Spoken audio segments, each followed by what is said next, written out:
Shalom saudaraku yang terkasih dalam Tuhan.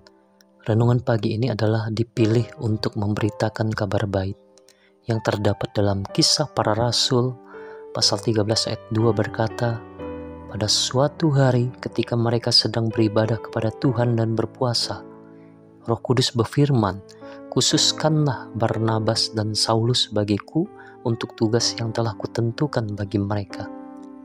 Dalam Kisah Para Rasul pasal 13 ini, kita melihat dimulainya pelayanan misi penginjilan Paulus dan Barnabas secara resmi. Pasal ini adalah titik balik penting dalam sejarah gereja, di mana Injil mulai dibawa keluar ke bangsa-bangsa bukan Yahudi secara sistematis. Tuhan memakai gereja di Antiokhia sebagai pusat pengutusan.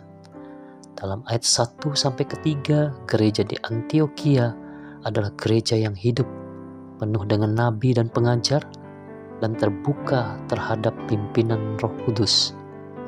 Ketika mereka berpuasa dan berdoa, Roh Kudus berbicara. Ini menunjukkan bahwa pelayanan yang efektif lahir dari persekutuan yang intim dengan Tuhan. Gereja di Antiokhia dipenuhi orang-orang yang takut akan Tuhan dan terbuka terhadap pimpinan Roh Kudus. Ketika mereka berdoa dan berpuasa, Allah menyatakan kehendak-Nya.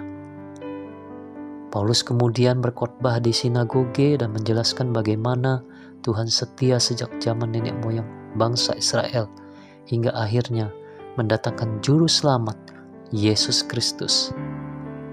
Ia membangun pengertian tentang siapa Yesus berdasarkan sejarah dan nubuatan. Saudara-saudari yang terkasih dalam Kristus, melalui Kisah Para Rasul 13 ayat 1-25, kita telah melihat bagaimana Allah bekerja secara luar biasa melalui sejarah umat-Nya, mulai dari pemanggilan Abraham, penyelamatan bangsa Israel dari Mesir, hingga pengangkatan Daud sebagai raja, dan akhirnya penggenapan janji Allah melalui kedatangan Yesus Kristus, Sang Juru Selamat.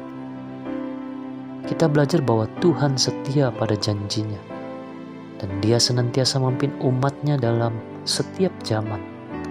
Seperti Paulus yang diutus untuk memberitakan kabar baik ini, kita pun dipanggil hari ini untuk menjadi saksi Kristus, menyampaikan kasih dan kebenarannya kepada dunia yang haus akan pengharapan. Marilah kita keluar dari tempat ini dengan semangat yang baru, mengingat bahwa kita adalah bagian dari karya besar Allah. Biarlah hidup kita menjadi saluran kasih dan terang Kristus, agar semakin banyak orang mengenal dan memuliakan Dia. Kiranya Roh Kudus memampukan kita, membimbing setiap langkah kita, dan meneguhkan iman kita, sampai pada akhirnya kita menyelesaikan perlombaan iman seperti para rasul dan menerima mahkota kehidupan dari Tuhan. Amin. Tuhan Yesus memberkati.